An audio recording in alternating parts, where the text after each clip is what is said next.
بسم اللہ الرحمن الرحیم۔ السلام علیکم۔ اسلامی طریقہ دوستو ایک ایسا ناقابل فراموش واقعہ جسے سن کر آپ کے رونگٹے کھڑے ہو جائیں گے۔ دوستو سمرقند سے طویل سفر طے کر کے آنے والا ایک قاصد سلطنت اسلامیہ کے حکمران سے ملنا چاہتا تھا۔ اس کے پاس ایک خط آیا جس میں غیر مسلم پادری نے مسلمان سپہ سالار قتیبہ بن مسلم کی شکایت کی تھی۔ پادری نے لکھا، ہم نے سنا تھا کہ مسلمان جنگ اور حملے سے پہلے قبول اسلام کی دعوت دیتے ہیں۔ اگر دعوت قبول نہ کی جائے تو جزیہ دینے کا مطالبہ کرتے ہیں، اور اگر کوئی ان دونوں شرائط کو قبول کرنے سے انکار کرے تو جنگ کے لیے تیار ہو جاتے ہیں۔ مگر ہمارے ساتھ ایسا نہیں کیا گیا اور اچانک حملہ کر کے ہمیں مغلوب کر لیا گیا۔ یہ خط سمرقند کے سب سے بڑے پادری نے اسلامی سلطنت کے فرما رواں عمر بن عبدالعزیز کے نام لکھا تھا۔ دوستو وہ قاصد دمشق کے لوگوں سے شہنشاہ وقت کی قیام گاہ کا معلوم کرتے کرتے ایک ایسے گھر جا پہنچا کہ جو انتہائی معمولی اور خستہ حالت میں تھا۔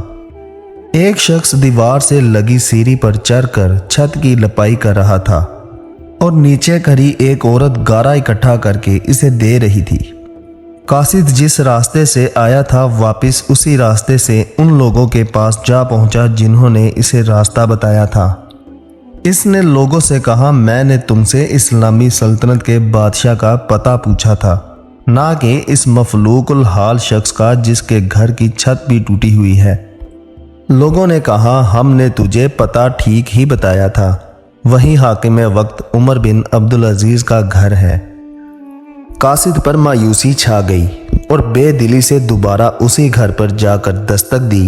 جو شخص کچھ دیر پہلے تک لپائی کر رہا تھا وہی اندر سے نمودار ہوا۔ قاصد نے اپنا تعارف کروایا اور خط عمر بن عبدالعزیز کو دے دیا۔ عمر بن عبدالعزیز نے خط پڑھ کر اسی خط کی پشت پر یہ لکھا، عمر بن عبدالعزیز کی طرف سے سمرقند میں تعینات اپنے عامل کے نام ایک قاضی کا تقرر کرو جو پادری کی شکایت سنے۔ مہر لگا کر خط واپس قاصد کو دے دیا۔ سمرقند لوٹ کر قاصد نے خط کا جواب اور ملاقات کا احوال جب پادری کو سنایا تو پادری بھی مایوس اور افسردہ ہو گیا۔ پادری نے سوچا کہ کیا یہ وہ خط ہے جو مسلمانوں کے اس عظیم لشکر کو ہمارے شہر سے نکالے گا؟ لیکن انہیں یقین تھا کاغذ کا یہ ٹکڑا انہیں کوئی فائدہ نہیں پہنچا سکے گا، مگر کوئی اور راستہ بھی نہیں تھا۔ چنانچہ خط لے کر ڈرتے ڈرتے امیر لشکر اور حاکم سمرقند کے پاس پہنچے۔ حاکم نے خط پڑھتے ہی فوراً ایک قاضی کا تعین کر دیا جو اس کے اپنے خلاف سمرقندیوں کی شکایت سنے۔ قاضی نے پادری سے پوچھا، کیا دعویٰ ہے تمہارا؟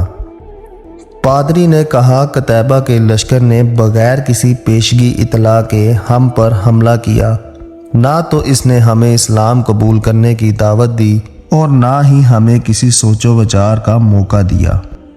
قاضی نے حاکم کو دیکھ کر پوچھا، کیا کہتے ہو تم اس دعوے کے جواب میں؟ حاکم نے کہا، قاضی صاحب جنگ تو ہوتی ہی فریب اور دھوکہ ہے۔ سمرقند ایک عظیم ملک تھا، اس کے قرب و جوار کے کم تر ملکوں نے نہ تو ہماری کسی دعوت کو مان کر اسلام قبول کیا اور نہ ہی جزیہ دینے پر تیار ہوئے، بلکہ ہمارے مقابلے میں جنگ کو ترجیح دی۔ سمرقند کی زمینیں تو اور بھی سرسبز و شاداب اور زور آور تھیں، ہمیں پورا یقین تھا کہ یہ لوگ بھی لڑنے کو ہی ترجیح دیں گے۔ ہم نے موقع سے فائدہ اٹھایا اور سمرقند پر قبضہ کر لیا۔ قاضی نے حاکم کی بات کو نظر انداز کرتے ہوئے دوبارہ پوچھا، میری بات کا جواب دو، تم نے ان لوگوں کو اسلام قبول کرنے کی دعوت، جزیہ یا پھر جنگ کی خبر دی تھی؟ حاکم نے کہا، نہیں قاضی صاحب، میں نے جس طرح پہلے ہی عرض کر دیا ہے کہ ہم نے موقع سے فائدہ اٹھایا تھا۔ قاضی نے کہا، میں دیکھ رہا ہوں کہ تم اپنی غلطی کا اقرار کر رہے ہو، اس کے بعد تو عدالت کا کوئی اور کام رہ ہی نہیں جاتا۔ اللہ نے اس دین کو فتح اور عظمت تو عدل و انصاف کی وجہ سے ہی بخشی ہے، نہ کہ دھوکہ دہی اور موقع پرستی سے۔ میری عدالت یہ فیصلہ سناتی ہے کہ تمام مسلمان فوجی اور ان کے عہدیداران بما اپنی بیوی بچوں کے اپنی ہر قسم کی املاک اور مال غنیمت چھوڑ کر سمرقند کی حدوں سے باہر نکل جائیں اور سمرقند میں کوئی مسلمان باقی نہ رہنے پائے۔ اگر دوبارہ ادھر آنا بھی ہو تو بغیر کسی پیشگی اطلاع و دعوت کے اور 3 دن کی سوچ و بچار کی مہلت دیے بغیر نہ آیا جائے۔